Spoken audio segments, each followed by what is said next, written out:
لڑکیاں جب آپس میں ملتی ہیں تو آج کل ان میں بھی ایک بےہودگی آ گئی ہے, کسنگ کرتی ہیں ایک دوسرے کو. چھوڑ دو اس بے شرمی کو.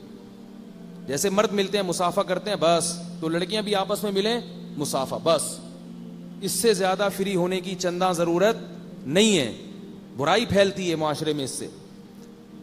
تو نبی صلی اللہ علیہ وسلم نے فرمایا کیا ہے کہ جہنم میں جانے کے لیے کیا ہے؟ زنا ہے, لڑکیوں سے فضول دوستیاں ہیں, گپے ہیں. اور جنت میں جانا ہے تو بیوی کو ٹائم دو. وہ ٹائم دینے کا آپ کے پاس ٹائم نہیں ہے, کیونکہ اس کا کوئی پولیس نہیں پوچھے گی آپ سے. وہ تو اللہ نے حکم دے دیا نا, اللہ نے حکم دے دیا بھائی اس کو ٹائم دو, تو اس کے لیے ٹائم نہیں ہے. کوئی فون آ جائے اننون نمبر سے کسی لڑکی کا تو بھاگ جائیں گے, بچے پھینک کے بھاگ جائیں گے, ٹھیک ہے نا.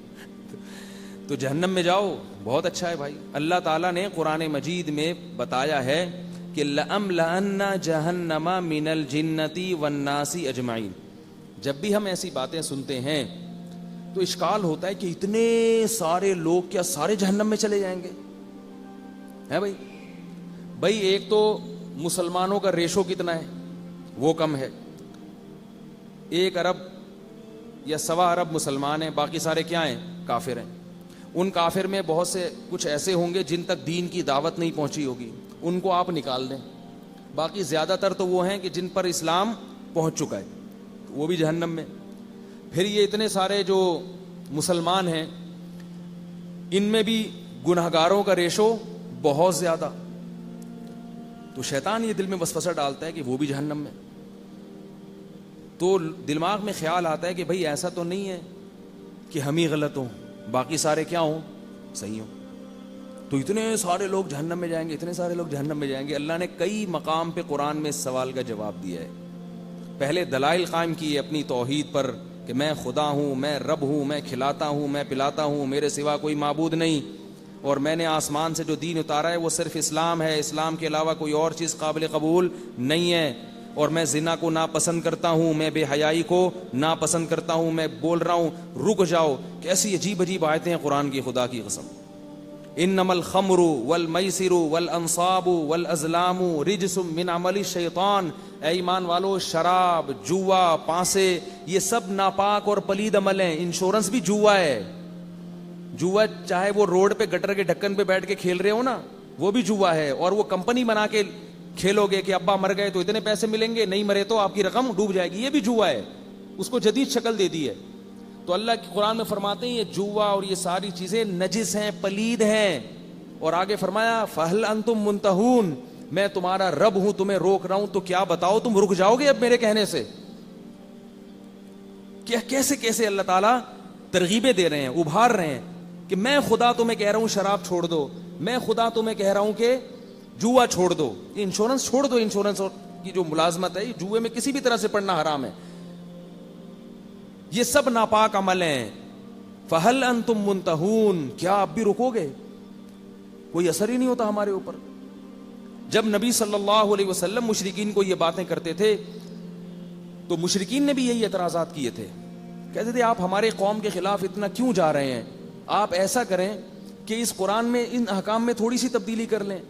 آج ہم نے جو سورہ یونس پڑھی تو اللہ نے حکم دیا قل ما یکون لی ان ابدلہ من تلقاء نفسی فقد لبثت فیکم عمرا من قبلہ. دیکھو میں تمہارے درمیان 40 سال رہا ہوں, میں نے کبھی کوئی کلام اپنی زبان سے پیش نہیں کیا.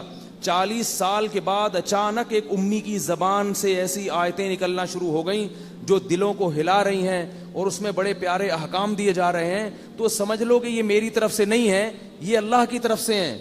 اور اللہ اپنی طرف سے جو کچھ میری زبان پہ جاری کرے گا میں اس میں تبدیلی نہیں کر سکتا. اور یہ بھی بتایا اللہ نے کہ نبی کو کہ ان کو کہہ دو انی اخاف ان عصیت ربی عذاب یوم عظیم. مجھے تو خود ڈر ہے کہ اللہ جو احکام مجھے دے رہا ہے اگر اس میں مجھ سے نافرمانی ہوئی تو مجھے بھی بہت بڑے دن کے عذاب کا خطرہ ہے, میں بھی پکڑ میں آ جاؤں گا. سب کے لیے قانون بنا دیا اللہ نے, سب کے لیے.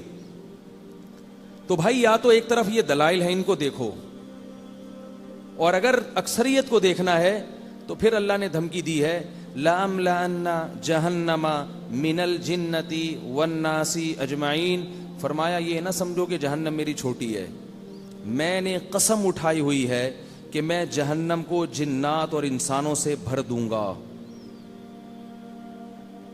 زبردستی نہیں اللہ کسی کو جہنم میں، ہم تو قسم اٹھاتے نا زبردستی، یہ تاکید کے لیے بتایا جا رہا ہے کہ ایسا ہوگا. اس خوش فہمی میں مبتلا نہ رہنا کہ جنت میں زیادہ لوگ جائیں گے اور جہنم میں کم. نا نا نا نا نا، جہنم میں زیادہ لوگ جائیں گے، بھر دوں گا میں. اس لیے کبھی اس خوش فہمی میں نہ رہنا. یہاں تک فرمایا یوم نقول لجہنم هل امتلأت وتقول هل من مزید. اس دن کو یاد کرو جب ہم جہنم سے کہیں گے کہ اے جہنم کیا تو بھر گئی ہے، اور جہنم کہے گی اے اللہ بتا اور بھی کوئی ہے تو ڈال دے میرے پیٹ میں، اور بھی ہے تو ڈال دے میرے پیٹ میں. وجہ اس کی یہ ہے کہ اللہ نے اپنے بندوں پر حجت کو تام کر دیا ہے. لا اکراہ فی الدین قد تبین الرشد من الغی. فرمایا دین میں زبردستی نہیں ہے. آپ غیر مسلم کو زبردستی مسلمان نہیں کر سکتے. آپ کسی ہندو کو سمجھا تو سکتے ہو کہ اس پتھر کے سامنے سر مت جھکاؤ، گن پوائنٹ پہ اس کو وہاں سے ہٹا نہیں سکتے، اسلام نے اجازت نہیں دی. لیکن آگے اللہ نے دھمکی دے دی ہے. اللہ نے فرمایا کہ میں جو کہہ رہا ہوں نا کہ زبردستی دین پہ نہیں لا سکتے، اس لیے نہیں کہ تمہیں کنفیوژن ہے کہ پتہ نہیں ہمارا دین صحیح بھی ہے یا نہیں ہے. نا نا نا نا نا، فرمایا اس لیے نہیں لا سکتے. قد تبین الرشد من الغی، سیدھا راستہ اور غلط راستہ بالکل ایسے کلیئر ہے جیسے دودھ کا دودھ اور پانی کا پانی. اتنا صاف جب راستہ ہے تو اگر کوئی بت کے سامنے جھک رہا ہے تو اپنی جہنم کا سامان خود اکٹھا کر رہا ہے. وہ اللہ پوچھے گا قیامت کے دن اس سے اپنے ہاتھوں سے بنا کے کیوں جھکے اس کے سامنے. جس نے بنایا ہے، جس رب نے پیدا کیا، پانی میں آنکھ ناک کان دل دماغ جگر بنائے، اس کے سامنے کیوں نہیں جھکتے تھے. تو یاد رکھو جیسے ہندو کا غلط ہونا بالکل واضح ہے، ایسے ہی مسلمان کے لیے نماز نہ پڑھنا بھی گمراہی ہے. اس میں بھی دو رائے نہیں ہو سکتی. رمضان کا روزہ چھوڑ دینا اسی طرح غلط ہے بالکل، اس میں بھی دو رائے نہیں ہو سکتی. چونکہ جب ہم نے اللہ کو مان لیا، ہم نہ ہندو مذہب اختیار کرتے ہیں نہ سکھ مذہب اختیار کرتے ہیں. ہم مانتے ہیں کہ ایک خدا ہے، اس کا ایک رسول ہے جو آخری نبی ہے اور اس کی کتاب ہے. تو بھائی پھر اس کتاب کو فالو کیوں نہیں کرتے؟ اس کو کیوں نہیں فالو کرتے؟ لوگ کہتے ہیں مولویوں میں اختلاف بہت ہے. بھائی قرآن کے حکام تو بہت واضح ہیں نا. کیا مولویوں میں یہ بھی اختلاف ہے کہ نمازیں 5 ہے کہ 4 ہیں؟ بولو نا بھائی، اس میں کوئی اختلاف ہے؟ کیا یہ بھی اختلاف ہے کہ سود لینا غلط ہے؟ کیا اس میں بھی اختلاف ہے کہ ماں باپ کا دل دکھانا ثواب ہے یا حرام ہے؟ اس میں کوئی اختلاف ہے؟ گرین والے سے پوچھو، وائٹ والے سے پوچھو، ٹانگیں چوڑی کرنے والے سے پوچھو، پتلی کرنے والے سے پوچھو، سب کہیں گے کہ بھئی سب سے بڑا جرم حقوق العباد میں والدین کی، بولو بھائی، نافرمانی، ان کو پریشان کرنا سب سے بڑا جرم ہے. سب کا اتفاق.